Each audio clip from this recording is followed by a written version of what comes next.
হরে কৃষ্ণ।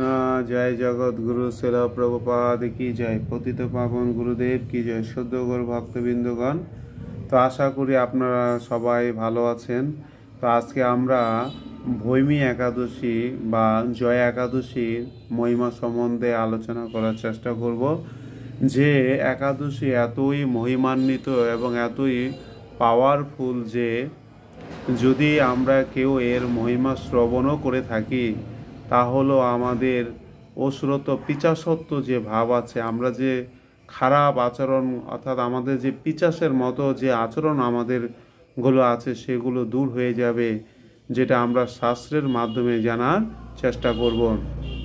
তো একবার যুধিষ্ঠির মহারাজ ভগবান শ্রীকৃষ্ণকে প্রশ্ন করলেন, হে প্রভু, যেই যে মাঘ মাসের শুক্লপক্ষের যে একাদশী আছে, সেই একাদশীর নাম কি, বিধি কি, এবং এর পালনে আমাদের কি ফল লাভ হয়ে থাকে। তখন তার তদুত্তরে পরমেশ্বর ভগবান শ্রীকৃষ্ণ যুধিষ্ঠির মহারাজকে বললেন যে এই পরম পবিত্র ভৈমী একাদশী জয়া একাদশী নামে এই জগতে প্রসিদ্ধ।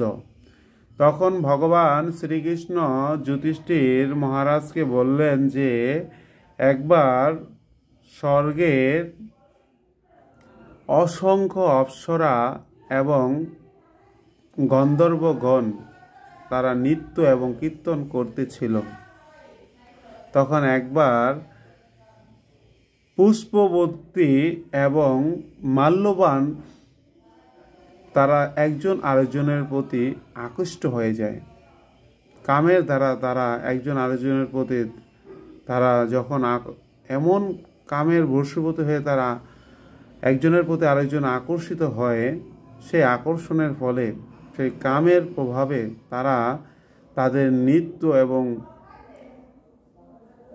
গীতের কথা, নৃত্য এবং গীত অর্থাৎ নৃত্য এবং যে তারা কীর্তন করতেছিল, গান করতেছিল, তখন সেটা তাদের তাল বিপর্যয় হয়ে যায়। এই তাল বিপর্যয়ের হওয়ার কারণে তখন সম্পূর্ণ নৃত্যের উপরে এবং ভজনের উপরে, গানের উপরে তাল বিনষ্ট হয়ে সেই প্রোগ্রামটা নষ্ট হয়ে যায়। এরপরে রাজা ইন্দ্রদেব ক্রোধান্বিত, রাগান্বিত হয়ে তিনি বুঝতে পারছেন যে তারা একজন আরেকজনের প্রতি আকৃষ্ট হয়ে, কামের দ্বারা আকৃষ্ট হয়ে তারা এই অনুষ্ঠানটাকে তারা বানচাল করে দিলেন, নষ্ট করে দিলেন। তখন রাজা ইন্দ্রদেব তিনি কি তাদের প্রতি অপ্রসন্ন হয়ে অভিশাপ দিলেন, রে পাপিষ্ঠ, তারা পিশাচত্ব বরণ কর, অর্থাৎ পিশাচত্ব তাদেরকে অভিশাপ দিলেন। তখন তারা কি সেই ইন্দ্রদেবের অভিশাপে তারা পিশাচত্ব হয়ে তারা এই জগতে ঘুরতে থাকেন। তো ঘুরতে ঘুরতে ঘুরতে ঘুরতে এক সময় তারা কি করলেন, হিমালয়ের পাহাড়ের পর্বতে তারা একবার চিন্তা করলেন যে আমরা এত কষ্ট করতেছি, আসলে আমরা তো তেমন কোনো পাপ করি নাই। তখন তারা চিন্তা করলেন, যাক আমরা এখন ভালোভাবে জীবনযাপন করার চেষ্টা করবো। এই যে তাদের সৎ চিন্তার উদয় হয়েছে, কি কারণে? তাদের পূর্বজন্মের কোনো সুকৃতির কারণে, তাদের কোনো ভালো কর্মের কারণে তাদের এই চিন্তার উদয় হলো। তখন তারা এই জয়া একাদশী খুবই নিষ্ঠা, ভক্তি, তৃপ্তি সহকারে সারাদিন তারা না খেয়ে নির্জল উপবাস থেকে রাত্রি জাগরণ করে তারা কি করলেন, পরের দিন দ্বাদশী তিথির উপযুক্ত সময়ে পারণের সময় তারা পালন করে ভগবানের অপ্রাকৃত কৃপাশীর্বাদ তারা লাভ করলেন। তারপর তাদের এই পিছাসত্ব দূর হয়ে গেল, তারা আগের রূপ তারা ফিরে পেলেন। তারপরে তারা যখন স্বর্গ গমন করলেন, রাজা ইন্দ্রদেব তো অবাক হয়ে গেলেন, কি ব্যাপার, তোমাদের কিভাবে এই পিছাসত্ব দূর হলেন? তখন রাজা ইন্দ্রদেব তো অনেক উৎসাহ, কিভাবে তাদের এই দুরবস্থা দূর হলো। তখন সেই পুষ্পবতী আর মাল্যবান বললেন, আমরা ভগবানের এই জয়া একাদশী পালন করেছি, এই ভৈমী একাদশী পালন করার পর আমাদের পিশাচত্ব দূর হয়েছে। তখন ইন্দ্রদেব তাদেরকে অমৃত দান করলেন, নেও তোমরা অমৃত পান করো।